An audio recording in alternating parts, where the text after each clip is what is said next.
What if the UFO cover-up didn't begin with Roswell? What if it started decades earlier, behind closed doors, inside military bases, buried in classified files, and passed from one president to the next? From Franklin D. Roosevelt to Barack Obama, every administration had had its own strange encounters with the unknown, unexplained objects in our skies, mysterious military operations, classified programs, alleged crash retrievals, whistleblowers, and documents that supposedly reveal a government desperate to keep something hidden. And here's where things get really interesting. Because if even a fraction of these stories are true, this isn't one conspiracy. It's a decades-long story that crosses political parties, wars, technological revolutions, and 17 different presidencies. So who knew what and when? What did the presidents actually know about UFOs? And if the government really has been hiding something from us, how far back does the cover-up go? Tonight, we are going president by president from FDR all the way to Obama, following the UFO stories, the classified programs, the alleged cover-ups, and the moments when the government's official story just doesn't seem to add up. Because maybe the biggest mystery isn't whether we're alone, maybe it's how long someone has known that we're not.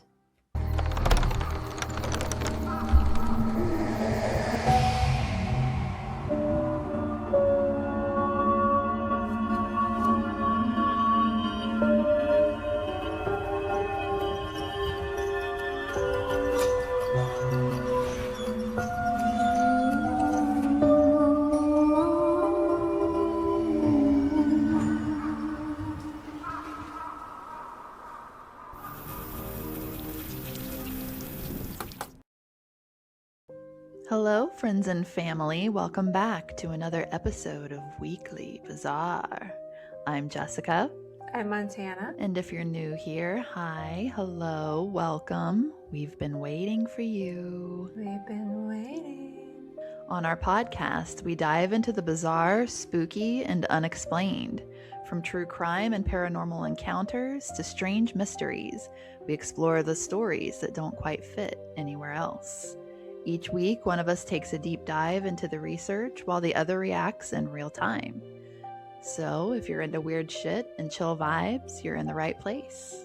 New episodes every Sunday. Be sure to follow and subscribe. Oh, Jessica, I took on a project. We're going to be here for a minute, guys. We're going to be here for a minute. Well, I'm ready. If you're ready, we should just dive We're just gonna headfirst into dive this in. because you have piqued my curiosity. I am very excited about this episode. I just didn't know how far this rabbit hole went, and I feel like I fell down it, and I haven't gotten back out of it yet. Well, I'm ready to fall down in the hole with you, so let's go. And I just want to say that these are not my views. These are not what I believe in. Even though they are quite compelling, I'm not here to say they're true. I'm not here to say they're fake. This is just whatever you want to believe, however you want to connect the dots. And honestly, it is a fun rabbit hole to go down if you really are into conspiracies. So if you're into conspiracy theories, this one is definitely for you. And I give the author of the book that I chose to do this is Larry Holcombe or Holcomb. And when I talk about him, I'll just say the author. I'll say Larry said this or something important, Larry, whatever, because a lot of it too is his opinions, but he also has done like 50 years of research. So he's been doing this for a long time. Wow. He has really good sources, team of researchers, all that. So that's why I chose his book. And it's Dad, called if you're out there, this one's it's for like, you. I need to contact this guy. He probably already knows. He's like, yeah, hell yeah, Larry, finally, someone's like preaching the truth. But it is called The Presidents and UFOs, A Secret History from FDR to Obama. I'll link it in the show notes. So let's get started. Let's do it. And I love the way that Larry said this. He said, quote, "The UFO flying saucer phenomenon is a complex story with issues that run in many directions like the roots of a huge tree." End quote. He's got So, that right. yeah, that's the best way to put it. And we are going to unfold the involvement that the US presidents played in this UFO phenomenon. And I'm going to be saying UFO phenomenon a lot today. What is it an Outcast song that's something like a phenomenon? Something like a phenomenon. I'm going to keep thinking of it. No idea. You're going to be dreaming the word. You're going to hear so much today. And I don't know how far we're going to get today. Obviously, this is going to be a bit of a series. So we're going to get as far as we can. So basically, in the series we're doing, we will examine how the government handled or mishandled the events in our mankind history. In today's culture, UFO actually means a flying object that the observer is unable to identify. So it's not so much like, oh, UFO means alien. No, it's not so much an extraterrestrial spacecraft, right? Isn't there like a new, like UAP is the new way to say that, which I I mean, hate, by the way. I don't know. I don't know. I'm so far back in the presidencies, so I don't know if we changed it by now. And I'm not saying that that's wrong. I have no idea. I wouldn't be surprised. The first time I heard the UAP thing was when all of that shit came out from the military, like all the videos of the sightings. They were referring to it as UAP instead. So I think it has changed, but I much prefer UFO. So Well, today it's UFO. sounds good to me. And most UFOs are actually not extraterrestrial spacecrafts, but more a misidentification of some prosaic object or merely cases of classified and experimental military aircraft. So, a true UFO is an object that defies conventional explanations, which means they appear to be intelligently controlled and perform aerial maneuvers that defy the unknown laws of physics. So they can hover and accelerate at tremendous speeds, like laterally and vertically. They can make flat right angle turns and stop instantly, even from incredible speeds. And I think that you've actually seen that yourself. Yep, I have a series of reels coming out about my experiences because we're covering this stuff this week. We figured it'd be a good time to talk about it. And that sounds exactly like what I saw. So, yes. And she has 3 stories, so be prepared.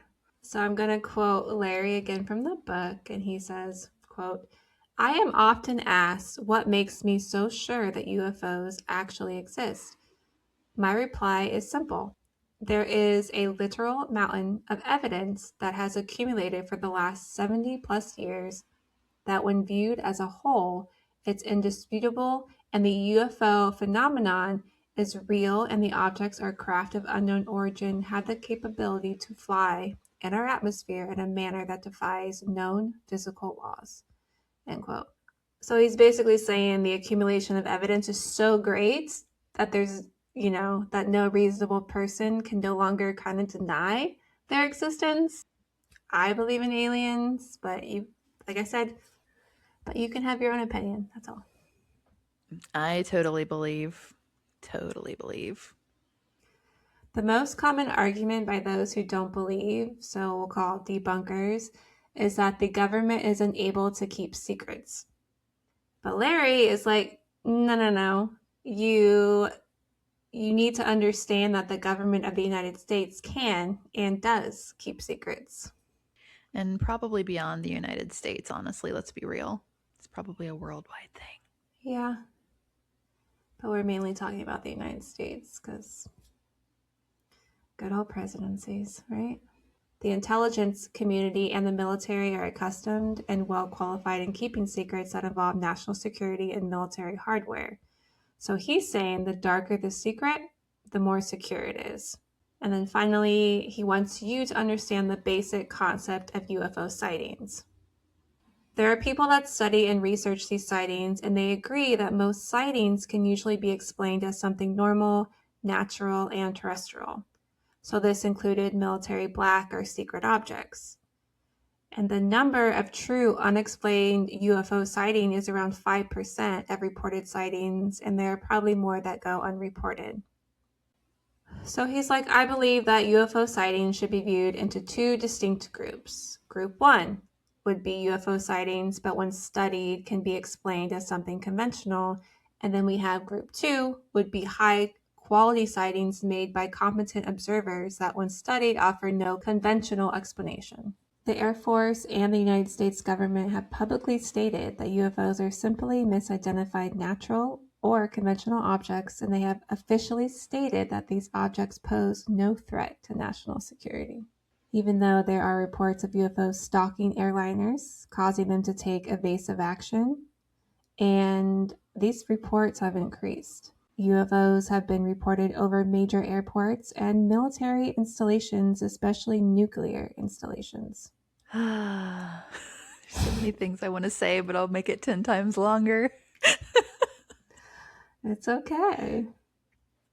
I just can't help but think about the conversation we had with Vito. Dark Roast Revelations. Yeah, Vito from Dark Roast Revelations. We were having a chit chat about what we think aliens could possibly be. And I just can't help but think about the fact that we were talking at one point about how they could be like our offspring, like the far future coming back or something like that. And it just makes me think like why they're not violent toward us, why they're just kind of observing and experimenting and those kind of things. I don't know. Just throwing it out there. There is something like this lady, she was very spiritual and could communicate with them or something like that. And it was along the lines of that the aliens are good and they're actually here to help us. So when we see them from time to time, like when we're going the wrong direction, they're kind of like popping up to help us. But I'm like, is this why you keep seeing reports lately over and over? Because we're just headed in a really shitty direction? I don't know. Could be. Well, because if so, I'm sure they know something we don't. And they're like, I'm all sure right, they guys. know a lot that we don't. Yeah, they're like, oh my god, human, like mankind. I don't know if we can help them. There have been reports from credible witnesses like pilots and police officers, and there are multiple reports by many witnesses with trace evidence and radar backup. A few other reports, like Japan's Airlines Flight 1628's UFO encounter over Alaska, slipped through the cracks and made world news before the story could be covered by the US government, but we'll talk about that more later. And like you said, countries around the world started to see the errors in continued UFO secrecy, and the release of previously high classified files of UFO incidents by foreign governments and files secured from the US through the Freedom of Information Act or the FIAG let the people involved in these incidents be freed by their security clearance to tell their stories. So basically saying this is why people are coming out now, that we're in national security and telling their stories. And do you talk about the scientists, the missing scientists at all? I guess that's too recent, but I'm like still in the 1940s when we start, so we got a long way to go. And you just get to Obama, so no, then that should be its own. That should be its own series right there, to be honest. Stay tuned.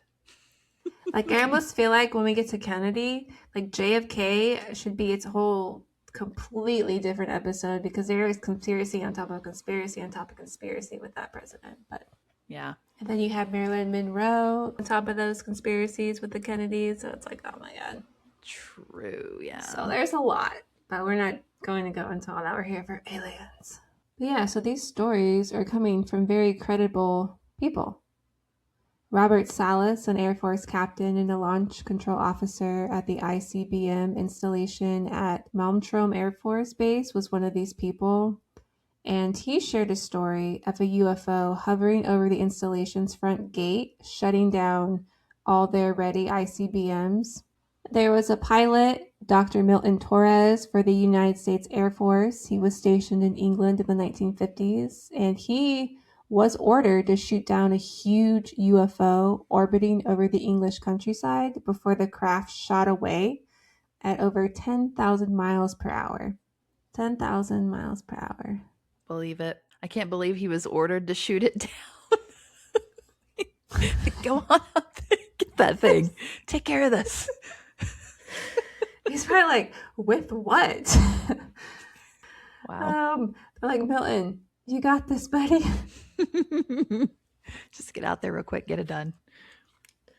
Yeah, but these are just a few simple stories of examples. So now that we kind of got UFO information out of the way, let's hit FDR. We're going into the Roosevelt years.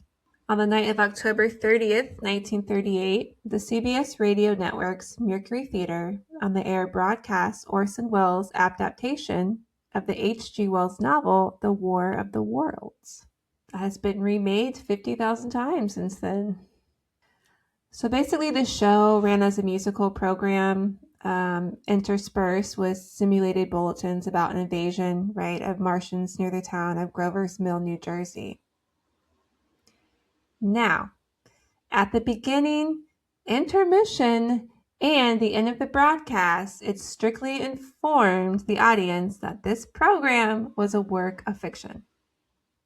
But there were a lot of people that tuned in missing this disclaimer and thought the Earth was being attacked by invading aliens from Mars. And I'm talking hundreds of thousands of people panicking because of this show. Oh my God. There were even lawsuits imposed on future broadcasts by CBS. Oh boy. What a mess.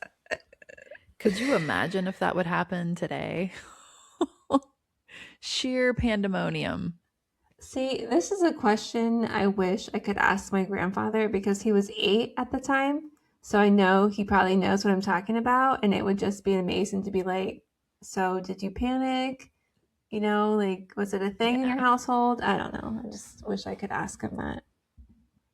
So this broadcast and thousands of newspapers, articles imprinted in these people's psyche of the population that the notion was no, you can fool me once, but not twice. Like, okay, got us the first time. If you do alien shit again, we're not going to believe you. That's what's scary about stuff like that. Like, even with tornado sirens and whatnot, like, people hear them so often and nothing happens that they kind of become numb to it. And they're like, that's nothing. And when it actually is something, you're screwed. Or the fact that you live in Columbus, Ohio, and there were tornadoes that touched down and the sirens didn't even go off. So there's that. No sirens to be heard anywhere. Nope, and they touched down. Multiple of them touched down. Terrible. Oh, Shameful. Ohio, what are we doing? What are we doing? Get it together. So because of this, news reports of the unknown flying objects started to actually appear in the press in the 1940s, and the public was like, meh, we're not impressed by this. We saw what you did the first time. War of the Worlds was no longer scary, but a world at war was. Say that 10 times fast. Oh, I can't even say War of the Worlds. Yeah. Just call it WoW. No, Wow. No, then all the World of Warcraft people will be pissed. So for the first half of the 1940s, the population was consumed with the war effort, so they aren't thinking about, mysterious crafts or aliens. The war is on their mind. But this wasn't so much the case for the military and the government. Recently leaked top secret documents tell of the government's retrieval of extraterrestrial crafts going back to 1941 and ensuing deep involvement in efforts to unravel these mysterious things from other worlds. In the mid-1990s, documents came out indicating a crash and retrieval of an alien aircraft near Cape Girardeau, Missouri in the spring of 1941. And this story first surfaced in a letter from Charlotte Mann to UFO researcher Leonard Stringfield. And in this letter, it's recounted how Charlotte's grandfather, William Huffman, he was a Baptist minister. He was summoned that evening in 1941 to that site of the plane crash, which is about 15 miles from Cape Girardeau. So Huffman was requested because, again, he was a Baptist minister. So they wanted him at the site to offer prayers for or the dead occupants of the plane crash. So when he arrived at the site, he discovered it wasn't a plane, but a circular craft with 3 dead humanoid occupants. There were also police officers, firemen, and even photographers at this crash site. Huffman did say a prayer for the 3 dead creature things just before the military arrived and they took over. So, of course, all the photographic film was confiscated by the military, who advised the people that were at the crash site that what they had witnessed was a matter of great national security. I would say so. You're going to see a lot of that too. So, like Huffman, in shock from what he just saw, he goes home and he tells his wife. My guy. But of course, he's like, now don't tell anybody that I told you. And thus starts the grapevine. Yeah. Or it's like telephone, right? So many, many, many years later, when his wife, so Charlotte's grandmother, she was dying from cancer, she told Charlotte to share this story. Deathbed confessions. I mean, the Men in Black gonna come and you're on your deathbed? I don't think so. And less than a year after that crash, the famous LA air raid took place. And this event is important because it is the first indication of presidential involvement in the UFO issue. According to a leaked memo from Roosevelt to General George C. Marshall, which was dated February 27, 1942, so 2 days after the LA air raid, the president makes reference to a previous crash retrieval. Okay, and we got the memo. Read the memo. I have considered the disposition of the material in possession of the Army that may be of great significance toward the development of a super weapon of war. I disagree with the argument that such information should be shared with our ally, the Soviet Union. Consultation with Dr. Bush and other scientists on the issue of finding practical uses for the atomic secrets learned from the study of celestial devices precludes any further discussion, and I, therefore, authorize Dr. Bush to proceed with the project without further delay. The information is vital to the nation's superiority and must remain within the confines of state secrets. Any further discussion on the matter will be restricted to General Donovan, Dr. Bush, the Secretary of War, and yourself. The challenge our nation faces is daunting and perilous in this undertaking, and I have committed the resources of the government towards that end. You have my assurance that when circumstances are favorable and we are victorious, the Army will have the fruits of research in exploring further applications of this new wonder, signed FDR. Well, well, well. If that's not sus, I don't know what is. I mean, they said the word secret like 5,000 times on that memo. What is going on here? So this document, as well as others, were leaked to a man named Tim Cooper, and he was a UFO researcher. He lived in California, and he became very interested in the Roswell incident and made inquiries about it to a numerous amount of retired military officers who lived near him. But of course, these inquiries resulted in anonymous leaking of these documents. Honestly, can't blame them. Can't blame them. Well, a lot of these people are old, so they're retired, and at this point they're like, why do we have to keep it a secret anymore, Yeah, got nothing to lose at that point. Especially with everything coming out now. Yeah. And then Cooper, he got a hold of a well-known UFO investigator and nuclear physicist, Stanton T. Friedman, and sent him copies of the documents. And Freedom, he was a huge believer in extraterrestrials, but he was skeptic when looking at startling new revelations, so he basically needed to check Cooper's credibility. I'm throwing out a lot of names, I know. I should have gotten a notebook. You'll need it, trust me. And then Friedman's like, okay, I like this but I want to check the credibility on it to make sure it's legit. So then Friedman contacts his friend, who was a former McDonnell Douglas executive, and his name was Dr. Robert Wood. And he was also living in California. And so Friedman's like, hey, can you check out this Cooper guy and his information? Like, see if it's legit. And, Robert is like, yeah. And when he was working at McDonnell Douglas, he actually headed a team that quietly studied the UFO phenomenon. And he actually used Friedman as a consultant. So that's how they worked together. But then, like I said, we all retire. So Wood retired, but he still continued investigations into UFO issues. And so basically, Wood, he spent his time checking out Cooper stuff, reviewing the leaked documents, and he was focusing his efforts on the authentication of that information. And then one big interest we'll talk about later, it was the MJ12 documents, which I'm sure that we've heard of the MJ12 documents before. So the MJ12, or Majestic 12, it's the name of an alleged ultra secret U.S. government. It's like it reminds me of like a superpower team, the ultra secret, superpowers, superheroes. Go, Power Rangers. That's what I think of, honestly, yeah. But yeah, it's the name of an alleged ultra secret U.S. government group, supposedly created in 1947, and they deal with UFOs and recovered extraterrestrial technology.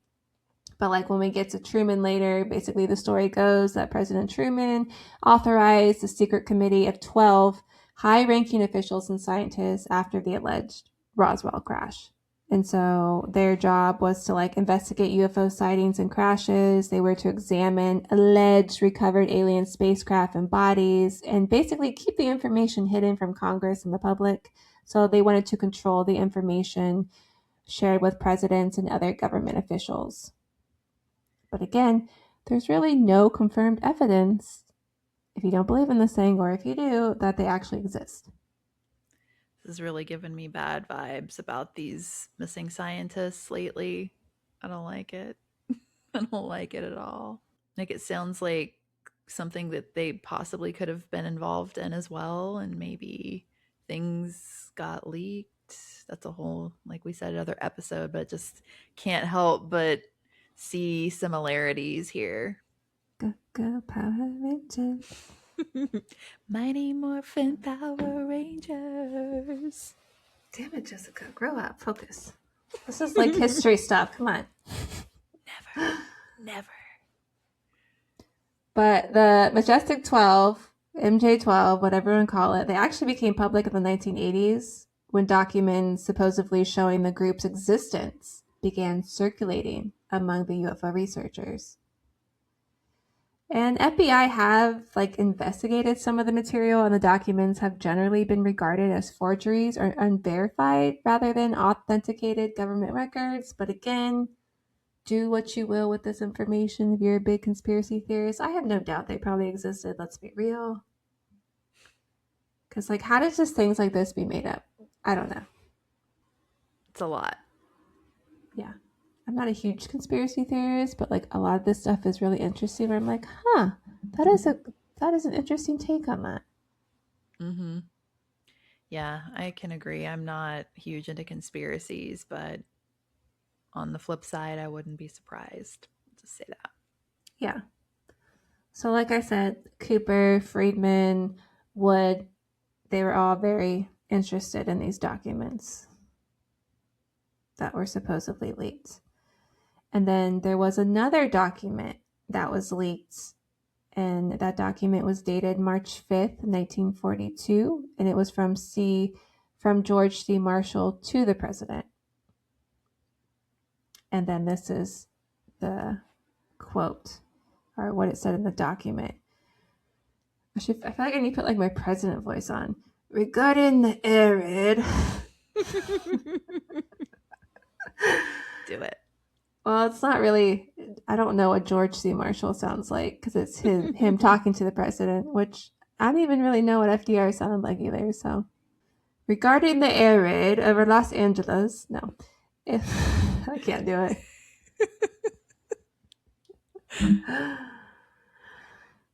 It was learned by Army G2 that Rear Admiral Anderson had informed the War Department of a naval recovery of an unidentified airplane off the coast of California with no bearing on conventional explanation. Further, it has been revealed that the Army Air Corps has also recovered a similar craft in the San Bernardino Mountains east of Los Angeles, which cannot be identified as conventional aircraft. This headquarters has come to the determination that the mystery airplanes are in fact not earthly, and according to secret intelligence sources, they are in all probability of interplanetary origin. As a consequence, I have issued orders to Army G2 that a special intelligence unit be created to further investigate the phenomenon and report any significant connection between recent incidents and those collected by the Director of the Office of Coordinator of Information. I don't even know what to say to that. I mean, if that's really not saying like, hey, we found these planes that we don't know what they are, we need to investigate. So if that's not saying UFO, then I don't know what is. Now, did it say they were in flight or they were like parked somewhere? I'm just going to park my plane. Just gonna park my plane over here. Well, it was, a recovery. So. Oh, it was a crash. Yeah. Okay. I just can't help but think about the videos that were released a few years ago about like when the military was up scouting or something and they see these unidentified objects flying around that like were defying anything that we know here on Earth. So I was just curious if they were like in flight when they saw them then. Yeah, and sometimes I feel like they speak in code too. So you don't really, they're trying to cover up certain words. Yeah. So basically you just have memos going back and forth between George C. Marshall and the president. And there is another Roosevelt memo that he discussed coming to grips with the reality that our planet is not the only harboring intelligent life in the universe. And like he even goes on to say that we will take every advantage of such wonders that have come to us after we have won the war.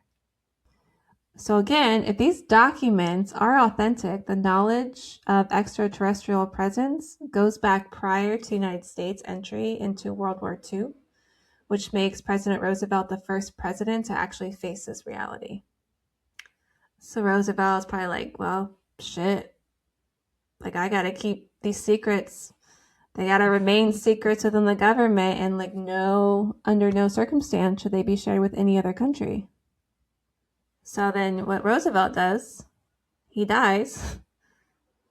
And then this falls directly into Truman. Bye. He did his due diligence until he died, allegedly. Again, this is all allegedly. So now we have President Harry Truman. And Truman took the oath of office as President of the United States at 7:09 p.m. on April 12, 1945. As reported in the Reader's Digest Illustrated History of World War II, Miss Roosevelt stepped forward and she quietly said, "Harry, the president is dead." Truman, shocked, by this reply, and he was like, well, is there anything I can do for you? And Miss Roosevelt said, "Is there anything we can do for you? For you are the one in trouble now." On May 7th, Germany surrendered and Truman proclaimed May 8th VE Day. In July, he traveled to Potsdam to meet with British Prime Minister Winston Churchill and Joseph Stalin of the Soviet Union. And on his way home, Truman gave the order to drop the first atomic bomb on Japan, and 3 days later, to drop the second. His administration oversaw the Berlin airlift that marked the beginning of the Cold War, the organization of the United Nations, the formation of NATO, the beginning of the Korean War, and the firing of General Douglas MacArthur. So clearly, Truman faced a lot of world events that would change the course of history. So he had a lot going on during his presidency. He's a busy, busy boy. Harry. So he has all that going on. And so, of course, we're here to talk about aliens. So Truman also had to address the possibility of the existence of an extraterrestrial presence. So he had to deal with the fact that objects could violate the airspace of sovereign nations and fly into and out of our most sensitive areas. So it's a knowledge you have to deal with while keeping it a guarded secret at the same time. And there was a press conference that Truman acknowledged that what were called flying saucers were discussed at White House meetings. And we're going to take a moment to address the terms flying saucers and UFOs, basically, and how they're used. Because when we talk about Truman, we're going to use the term flying saucers because that's the term that they used during this time period. And then the term flying saucer originated when a newspaper reporter used it to describe what is commonly thought to be the first modern public knowledge of a UFO sighting. And that was in June of 1947 in Washington State by a man named Kenneth Arnold. He described the objects he saw flying near Mount Rainier as looking like saucers skipping across the water. So when he used the term flying saucer in his article, the name just stuck. Okay. Yeah, fun fact for the day. Well, there you go, guys. And then 1952, the broader term of unidentified flying object, UFO, was coined to cover the increasing number of different shaped objects being reported. So while discussing the Truman years, the term flying saucer, like I said, is a term we're going to use because it was a term used in this time period. And it is known that a number of well-reported flying saucer events took place during the Truman administration. But unfortunately, like memos and correspondence from the White House on the subject were difficult to find to the point of being like non-existent. So there's that. Basically, we're saying we think that Truman had an excellent ability to maintain security. And his correspondence are vague and very cryptic. So like I have an example of one. And so this is, Dear Secretary Forrestal, as per our recent conversation on the matter, you are hereby authorized to proceed with all due caution upon your undertaking. Hereafter the matter shall only be referred to as Operation Majestic 12. It continues to be my opinion that any future considerations relative to the ultimate disposition of this matter should rest solely with the office of the President following appropriate discussions with you, Dr. Bush, and the Director of Central Intelligence. And it was signed with top secret eyes only, and it was signed by Truman. And the plot thickens. So maybe that the Majestic 12 did exist. That's a whole conspiracy. Sounds like it's a great possibility. But basically, what they're referencing in this memo is the investigation of flying saucers. It was established of a group of 6 high-ranking military officers and 6 scientists. Right? Majestic 12. There's your 12. You have the high-ranking officers, and then you have the scientist. Just saying. Truman's Air Force aide, General Robert Landry, tells of Truman's flying saucer interests in an oral history the general did for Columbia University. So he explains, shortly after being appointed to the position to the Oval Office, he was summoned and he was questioned by Truman on his knowledge and what he thought about flying saucers. And Truman, he went on to say that he hadn't given much thought about this topic, basically. You're like, uh-huh. He's like, I don't really think about this topic much, but if there was any possible threat to national security, I need to know if this is going to be a problem. You get my drift? Yeah. And for someone that doesn't think much about the topic, he wanted to be updated every 3 months with CIA information and sooner if new developments came up. Also, the briefings were supposed to be verbal and nothing was written down. Of course. But luckily for the Truman administration, they had to deal with some of the most dramatic sightings and encounters secretly and publicly. Because we all remember Roswell, right? We all remember the Roswell incident. So that was under Truman. And basically, so the history of the official position of the Air Force in 1947 was that recovered debris was that of a weather balloon and radar reflectors, and not a crash disk that was originally reported. It was just a weather balloon, guys. That's all always a Roswell weather was. balloon. That's all Roswell was. What are you guys talking about? And that's the cover they used about the Roswell incident until 1978. That's the excuse they used for a long time. And then we're going to talk about Friedman again, right? He's the big UFO researcher guy. And he came across, because Friedman does a lot of interviews. He did a lot of research. He went out and talked to a lot of people. And he actually came across a guy named Jesse Marcel. And Marcel was the first officer sent to investigate that wreckage. And when he interviewed him, he was retired at the time and he was living in Louisiana. And then Marcel told Friedman that the material they found at the crash site was unlike anything he had seen before. He said there was like this tin foil like material that could be crushed in your hand, but would return to smooth flatness when released. He said there was like this small beam like material with strange marks that had the weight of balsa wood, but it couldn't be broken, it couldn't be cut, it couldn't be burned. And these things, he's telling Friedman, resulted in him writing several books and resulted in other people writing books as well, which revised the story and brought forth quite a few firsthand witnesses. So he's like, you're coming forward? Let's come forward now. I'll come forward. Kind of like the Me Too, Definitely sounds like alien tech. And these are quality witnesses, they want to talk. Again, it's like, I think when one person is brave enough to come out and tell their story, that gives more people, makes them feel more brave to tell their story. Oh, for sure, yeah. So the story grows, right? And it gains traction. So it's forcing the Air Force in the mid-1990s to admit, okay, yeah, the weather balloon, it was a cover story and it was really crashed. It was just a top secret project called Project Mogul. So basically the project was an attempt by the US to send electronic equipment aloft to listen for Soviet nuclear tests. And this was accomplished by connecting radio equipment to a daisy chain of standard weather balloons and radar reflectors. And this wasn't a secret. Supposedly was not a secret about this equipment.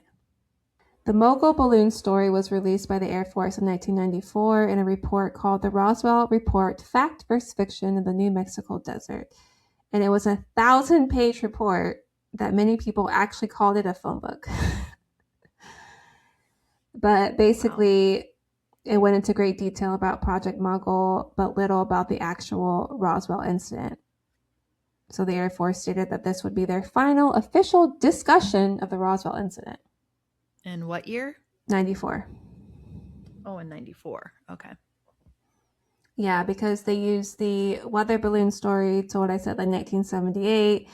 And now they're like, okay, all these people coming out, I don't think this excuse is working. So now we're going to just say it was Project Mogul. And that was what that story was released in 1994. And so, like, this is our new excuse. Not buying it, guys. Not buying it. The fact that you have to keep changing it, I don't know. Mm-hmm. So they're like, this is what it was. We're no longer going to talk about it. And then 2 years later, they issued another final official report called the Roswell Report Case Closed. So they're like, just stop talking about it. The story is very complicated, right? The Roswell story in itself is very complicated, so I feel like we're just covering the basics. But we do want to basically discuss two important players in the Roswell saga. And again, that was Jesse Marcel, the first officer on the scene, and his son, Jesse Marcel Jr. But basically, Friedman found Marcel because on February 20th, 1978, he was in Baton Rouge giving a lecture, and he was being interviewed by a local TV station. And then the last interviewer was running late. So Friedman was chatting with the station manager. And the station manager was like, hey, the person that you really need to talk to, it's actually a friend of mine who lives not far from here. And that friend is Jesse Marcel. He's like, yeah, you got to interview him. He was the first one that handled the wreckage of one of those saucers you're interested in when he was in the military. So Friedman's like, yeah. So he calls him, and lucky for Friedman, Marcel was like, oh, I'm ready to talk. Let's talk. So in a condensed version, Marcel was sent by the 509th Bomb Group commander Colonel William Blanchard to the Foster Ranch about 70 miles from Roswell to investigate the strange debris that was brought into Roswell by the ranch foreman. And we talked earlier about the debris that Marcel found, like the tinfoil material. Mm-hmm. The alien tech. Mm-hmm. Yeah, basically. And then this is when Jesse Marcel Jr.'s enter the picture, but we're just going to call him Jr. Okay. Okay. When Marcel returned to Roswell with some of the unusual debris in his car, so he took some of it with him. It was late at night. He stopped at home to show the material to his wife and son. They're like sleeping, wakes him up. It's like, look what I got. He spreads the material out in the kitchen so they can see it. And Junior clearly recalls the strange material.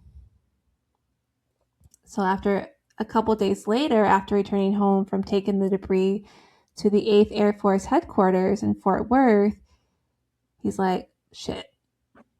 So he tells his wife and son, they're like, hey, so like what I told you and what I showed you, yeah, we can never speak about this again. That was a big risk to take. Yeah, so my guess, he was like, oh, this stuff's so cool, what is it? And then when he brought it in to the Air Force headquarters, they're like, bro, shh. So he's like, all right, I gotta go tell my wife and son, I'll get in trouble, right? So we gotta hush hush. Yeah. So when Marcel is telling Friedman this is the first time he spoke about it publicly. And then after Marcel died in 1986, Junior, he started to speak on the subject. He even wrote books about it. So in 2013, Larry, again the author, he attends a Roswell UFO festival. I would totally love to go to one. Oh, yeah. I've been to Roswell. Yeah, it's a cool city. Get my tinfoil hat. Sorry, you're going to say? Get your tinfoil hat. Yep. Get it ready to go. But yeah, so he attends this festival, and this lady comes up to him. Which in the book, he was like, this attractive lady comes up to me. My wife hasn't sat down yet. I was like, okay, that is kind of weird. That didn't sit well. Was that necessary? Why she gotta be attractive? That was his wife. I was like, why does she gotta be attractive? Why do you gotta like throw that in there? But anyway, so this attractive woman, her name was Frankie Rowe, and she was the daughter of one of the firemen, Dan Dwyer, who unofficially went to the reported crash site from Roswell. And so the fire department, they were told to stand down by the military because the military was like, we're going to take charge.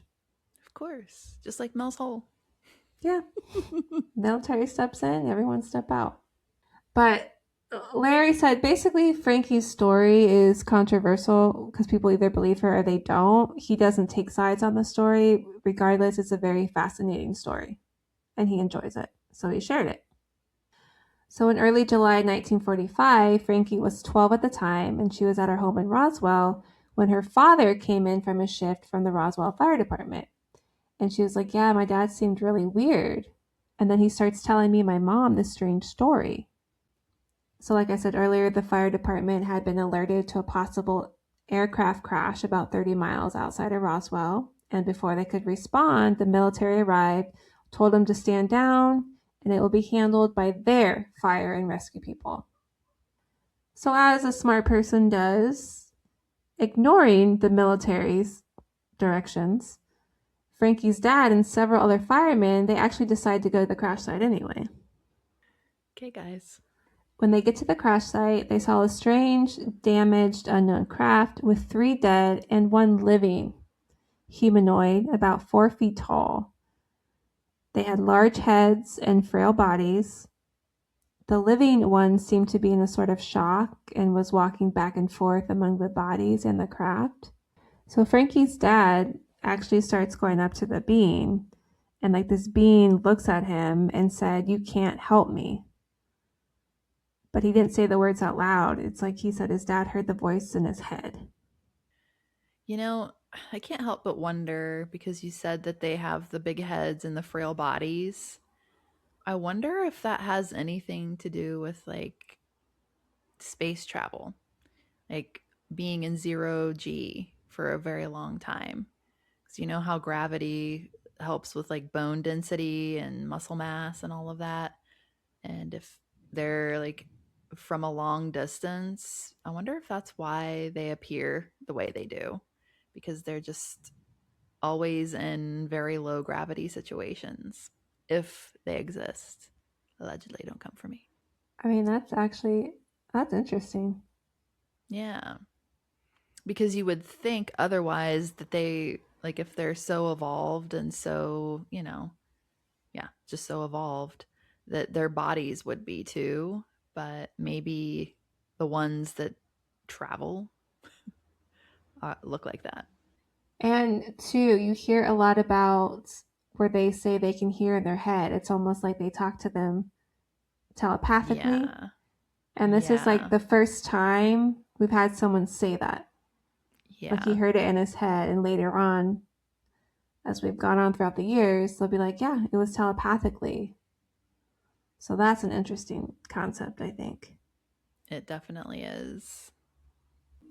Which is also kind of sad because if this allegedly this creature is walking back and forth and it's like they're dead, and so he's upset and it's just like these other humanoid whatever they are along with me are dead, and so like maybe they're like humans too and they grieve, and Oh, I'm sure they do. Yeah. which is It is rough sad. because I'm like, if the government really takes aliens, you know what they do with them, right? Which makes it even worse. So again, So, what did they do with the live one? I don't know because her father said once this happened, basically the military herded them out of the site, like, and Oh, forced them okay. to leave. They're like, you gotta go.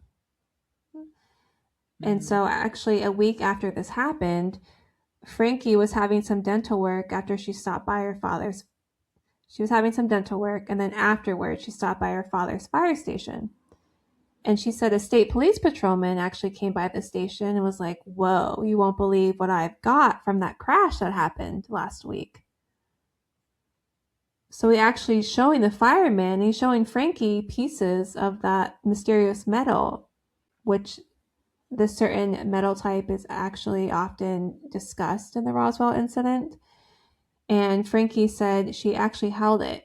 She got a hold of a piece of it and seemed to have no weight. And when crumpled up in her hand, it returned to the original flatness with like without any synesthesis or deformity. And that's kind of like what the other guy said. You would think if they're handling stuff like that, there could be a huge risk of like some type of contamination. I don't know. I actually thought about that and I was like writing this down. I'm like, but also, what if they're touching things and it affects them later in life? Exactly. It's like a type of radiation that we don't know or something.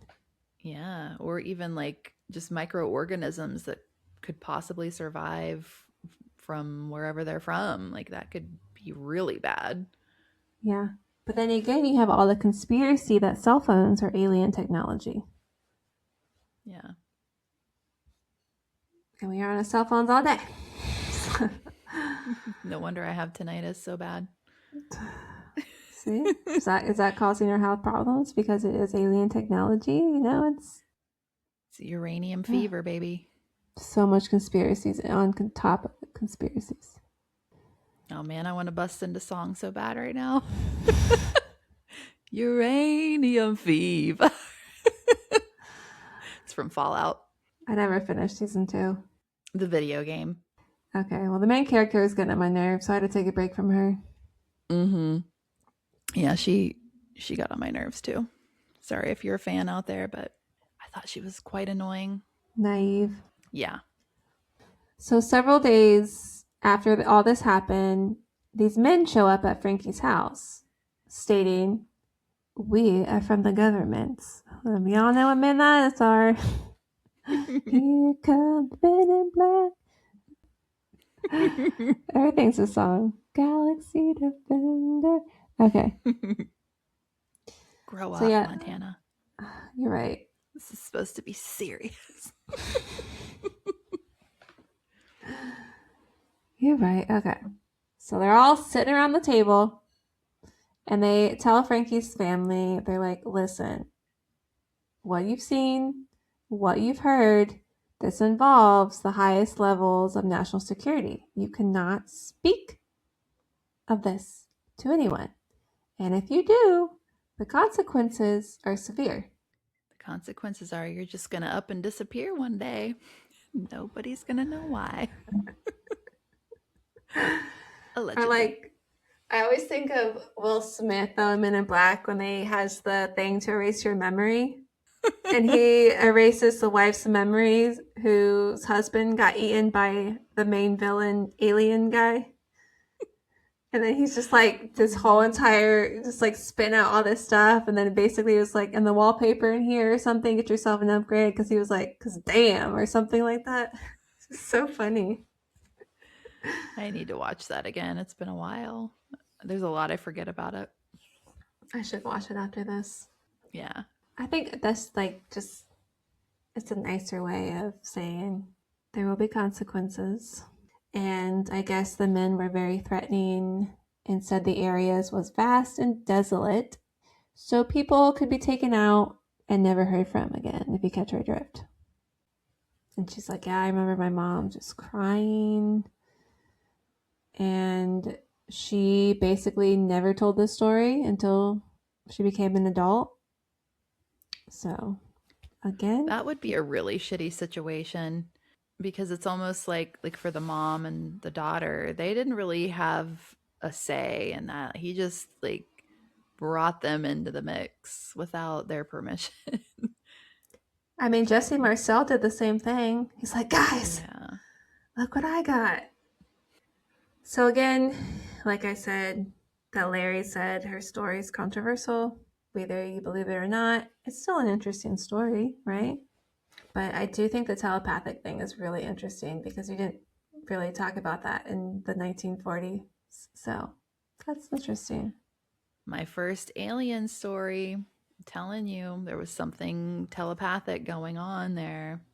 It was like I was being drawn to do something I felt like I didn't have a choice but to do. Exactly. Very spooky. Give Montana $1 million.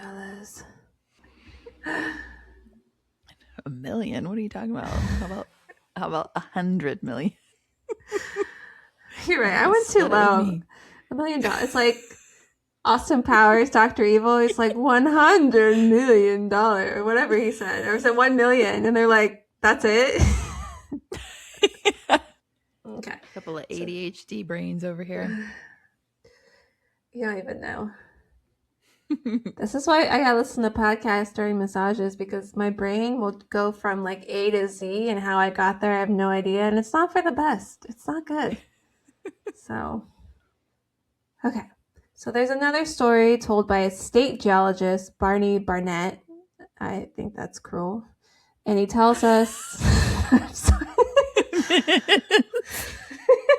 Why? It sounds like a reporter, Barney Barnett here, on the scene of Roswell. Does it not? Barney Barnett from CNN. Barney Barnett signing off. I just think it's cruel. Okay. It is very cruel. His first name's Barney.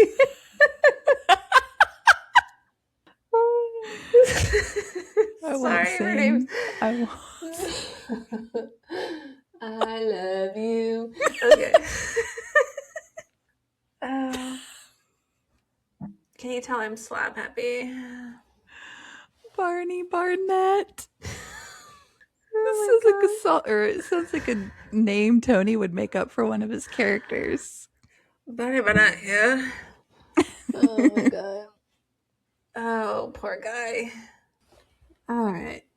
I'm crying. Okay. I have tears in my eyes. Focus. People that find this for the first time, they'd be like, God, these bitches. Freaking more annoying than a chick from Fallout. It's a lot of information. Sometimes you just got to break it up with something. You do. But anyway, this Barnett guy, he tells of another crash at the same time. The Corona crash. She's still laughing. Barney Barnett and the Corona crash. Sounds like a bad night out.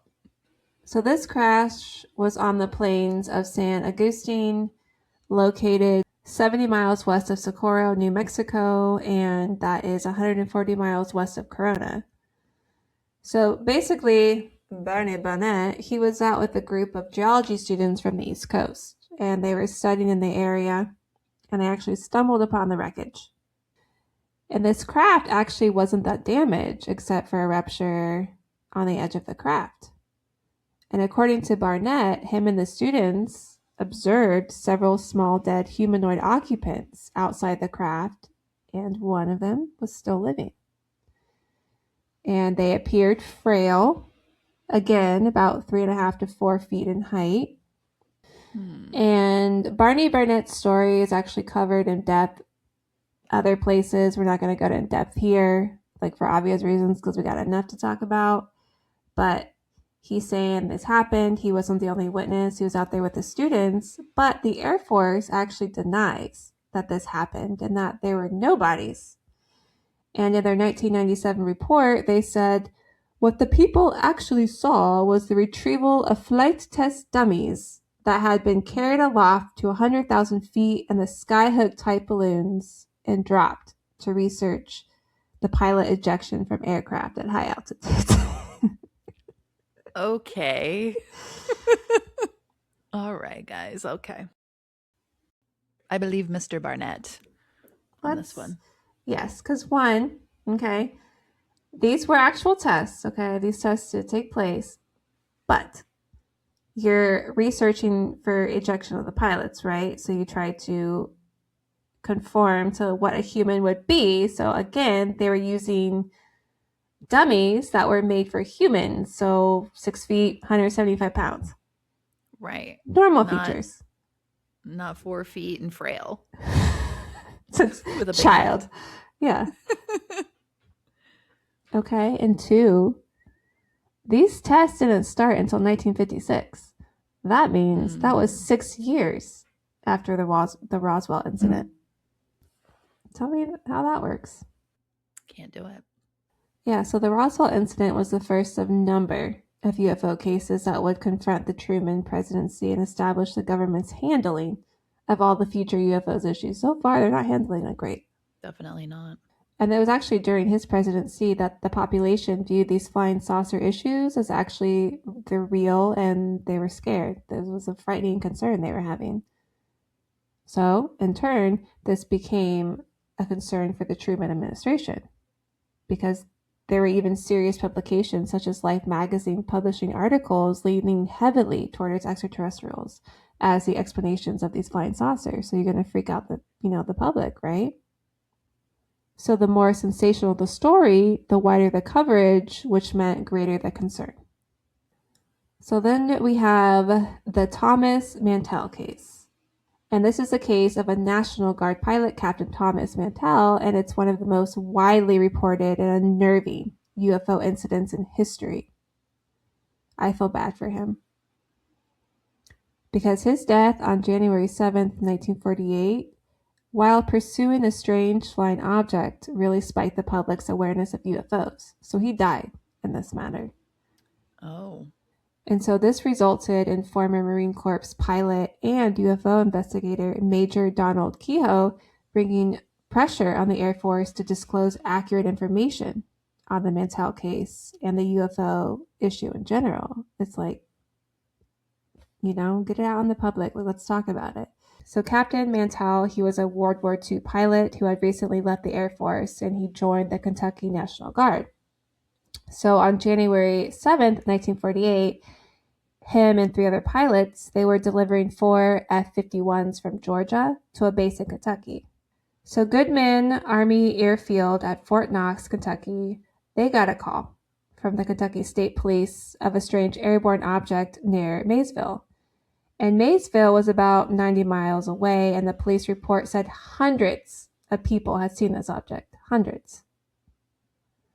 So then reports stated coming in from other areas citing the object, and a little before 2 a.m. personnel in the Godman Tower cited the object.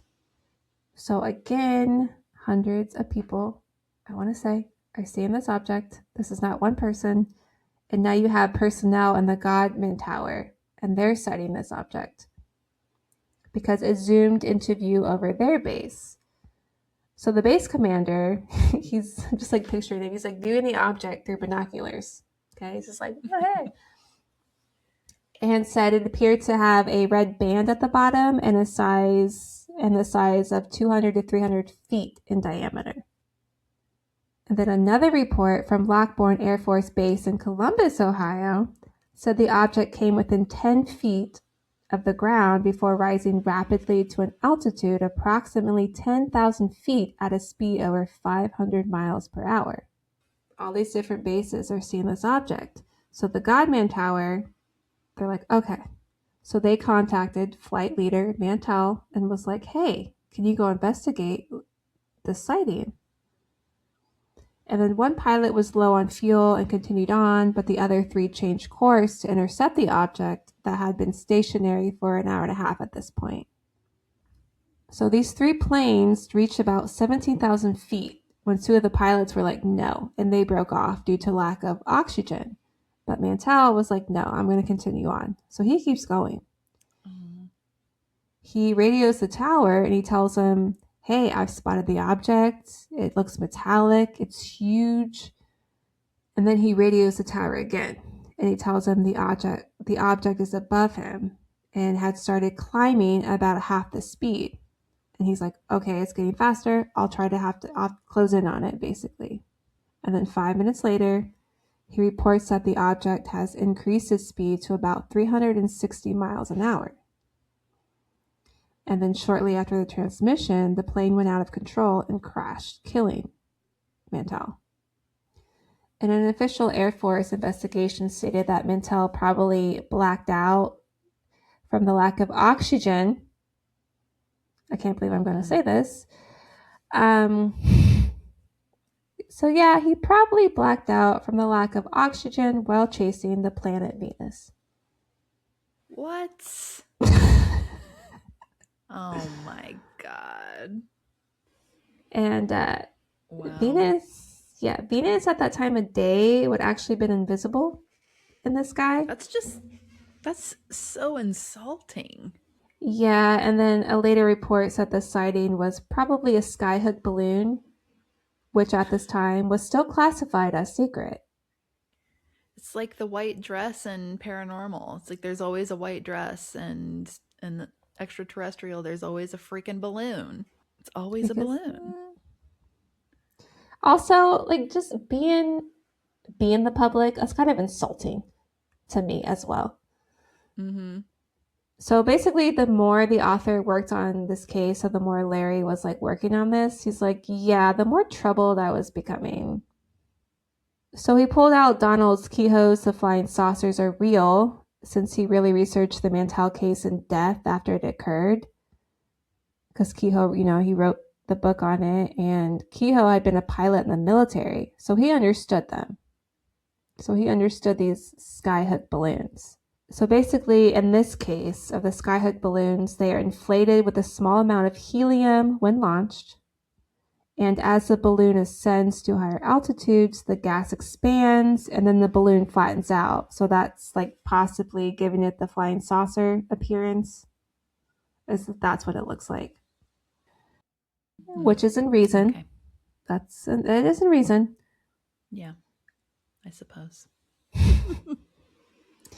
And then around 100,000 feet, the gas bag would have swollen to about 100 feet high and 70 feet in diameter. So the instrument package under the balloon is released and comes down by a parachute. And this loss of weight allows the balloon to rise rapidly where it finally explodes from the expansion. So this is what is supposed to happen, or what the skyhook balloons do. But there are several problems in this explanation, right? A number of reports, including the men from the Godman Tower, estimated the object to be about 250 to 400 feet in diameter, rather than the 70 feet of a skyhook balloon. It was confirmed that the object was seen from areas 175 miles apart at the same time. So this means that the object at one point had to be at least 30 miles high or higher. And within minutes after Mantell crashed, one of the F-51s was back in the air, refueled, and with oxygen. Okay, so the plane went to 33,000 feet and flew for 100 miles, but couldn't find any sign of the object. So the Air Force told Kehoe the balloon probably dropped its instrument package and then exploded. But Kehoe was like, why would this happen in just a few minutes of the other plane was on the ground? And there was like no evidence of the parachute or the instrument package. And how the hell could it be going 360 miles an hour? The balloon. Yeah. So there's a lot of inconsistencies, right? So yeah, it kind of is insulting to his death, I feel like. Definitely. But this became such a high profile case, so it put pressure on Truman and the military advisors because the public became so unsettled by this, as they should. Word. Okay. And then there was the Farmington Armada. Okay. And this was the sightings of flying saucers that were frequently reported in the late 1940s and 1950s, especially in New Mexico and the Four Corners area. And like some of these sightings made headlines news. So like this is going on. All this is going on. This is crazy to me. So for 3 days in the middle of March 1950, between 11 a.m. and noon, a number of flying saucers were seen above the small town of Farmington, New Mexico. And I'm talking at least half the population of the town, which was about like 3,000 people or less, saw this. That's a lot of people. That's a lot of witnesses. And then reports varied on the number of objects from only a few as to many as 500 as they darted about in formation and flashed away at incredible speed. And so there was a local engineer. Talk about terrifying. God. Can you imagine seeing like 500? Be like, okay, this is an invasion. Yeah. If I saw an invasion like this, I'd be like, all right, this is real. They're taking us now. Yep. Call the Men in Black. Oh. Don't call the Men in Black. They're useless. True. They are useless. Don't come for me. Which a local engineer did a rough triangulation on one object, and he said the height was approximately 20,000 feet and the size was roughly 2 B-29 bombers, and it's accelerated to a speed in excess of 1,000 miles per hour. The color was silver except for the largest of the group, which acted as its leader. Independence Day in Nevada.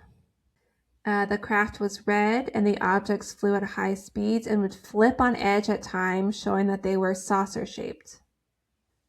And one former B-29 tail gunner said that they flew in a manner that would be impossible for any known aircraft to duplicate. And this story made headlines news since it was only 100 miles from the Los Alamos National, I want to say laboratory, from Dexter's laboratory. Tite, get out of my laboratory. Okay. Yeah, so the story made headlines news since it was only 100 miles from the Los Alamos National Laboratory and White Sands where the first atomic bomb tests were conducted. And I've actually been to the White Sands and did like the out hike, but basically it's all sand, right? And you're way out there, and there are signs that say do not cross because this is military testing site. So you can't go past it. What they're doing, I don't know. What's going on out there, guys? So what was so different about this case was the number of saucers, their actions, and the number of private citizens who actually viewed them. Okay. Now this one is crazy. This one's crazy. So we have the Washington merry-go-round. Have you heard of this one? No. Okay. I don't think so. I haven't heard of this, but So this happened on July of 1952, and it stunned the government and military, and it basically shocked the public so much that they're like, we demand answers now. Oh, shit.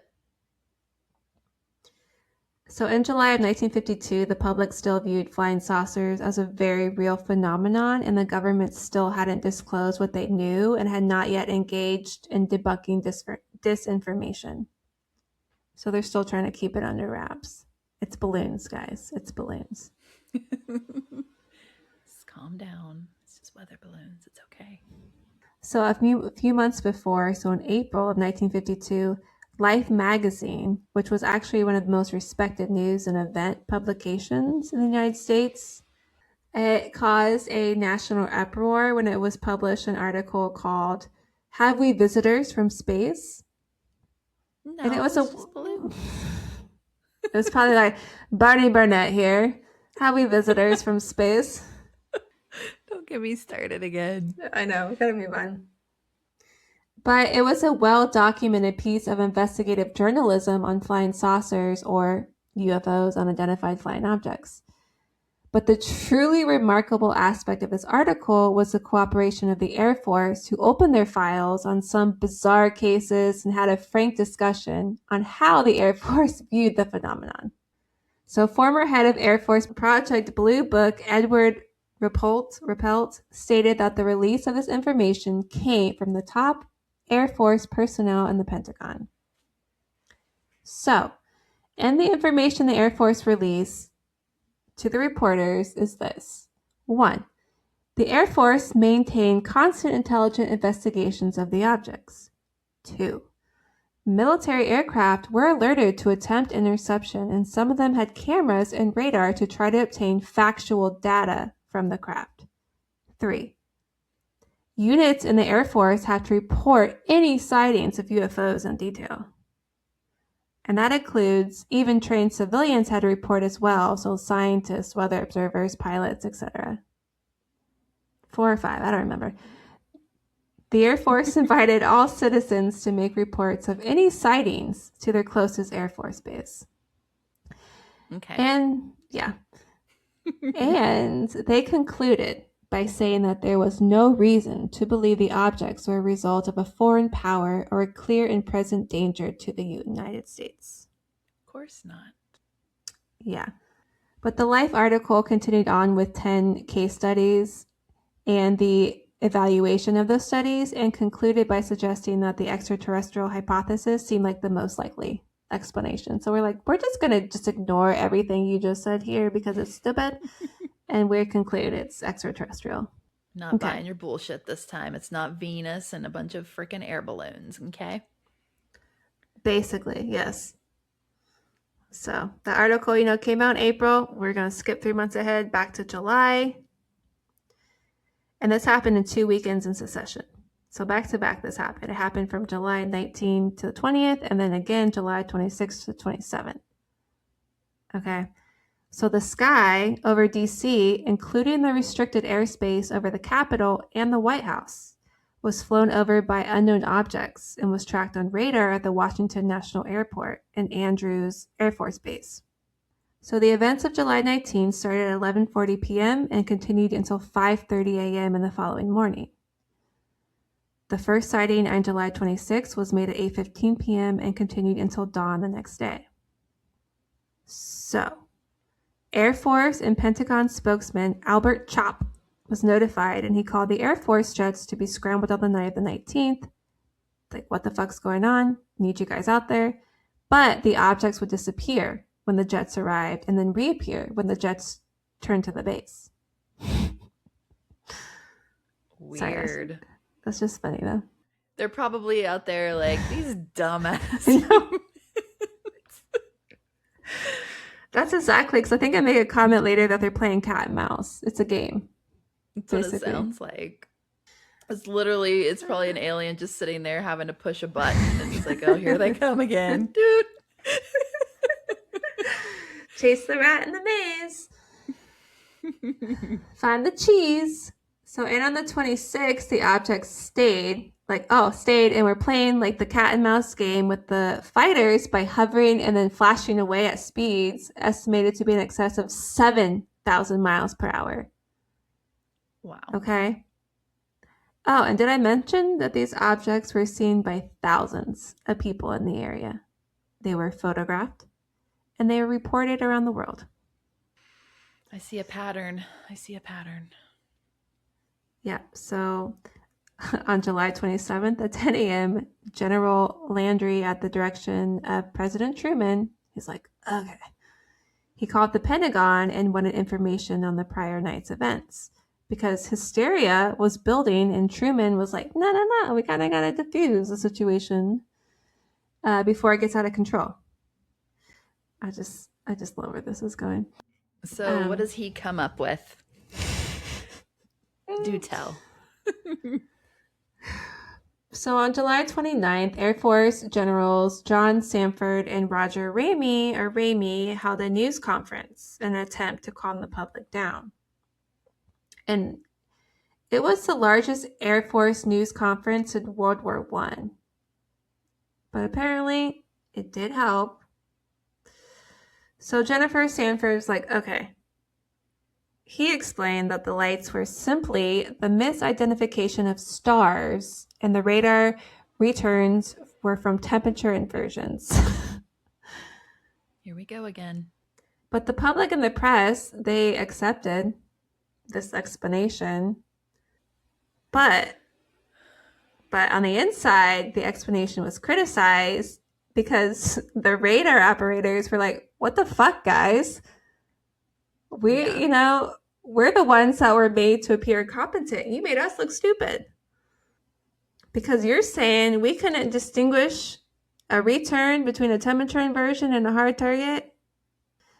And then you have like respected physicists that said the explanation was ridiculous. Oh, and physically impossible. Neil deGrasse, what does he have to say about this? Neil deGrasse Tyson. What do you think?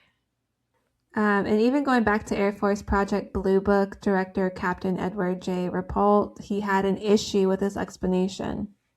So even he had an issue with it, and he talked about in his book, The Report on Identified Flying Objects, after retiring from the Air Force. So basically, he did what he was told. He retired. He was like, yeah, that was stupid, guys. But like I even feel like this after, had to be, I'm sorry. I feel like this had to be what happened with these pilots a few years ago. Like they know that they saw something that could not be explained and they were tired of not talking about it. I think that's why they're coming out now. Because they're like, this is Yeah. bullshit. Yeah. Yeah. Wow. But like even after all these news conferences and the biggest one they had, there's still like remained an uneasy feeling that, okay, what if another major sighting could, reignite public panic? Like that was over the White House. Mhm. So, in the twilight of the Truman administration, the newly formed CIA convened a panel of noted scientists to review the UFO issue and report their findings and recommendations to the CIA. And so this became known as the Robertson Panel, and it was classified at the time. So what they would do, they would meet like 4 days a week with 2 daily sessions. And so they would go through each and every UFO case and they would review it. And then Dr. J. Allen Hynek, who was working as a consultant for the Air Force's Project Blue Book at the time, he attended as a junior member on the panel. And he later wrote that it became very clear to him that the panel seemed predisposed to debunk all UFO sightings. They're really trying. Yeah. And in fact, their secret report to the CIA recommended a concerted government effort to debunk and discredit UFO sightings. So basically, they're just coming up with reasons to make excuses of not aliens. We'll talk about later how some people said that's not aliens, those are birds. We will get to that point. Wow. So we've got stars, we've got planets, and now we're going to have birds. Okay. Yeah. But again, remember Albert Chopp, the former head of the Air Force Public Information Office, he was newly retired, and then he was like, no.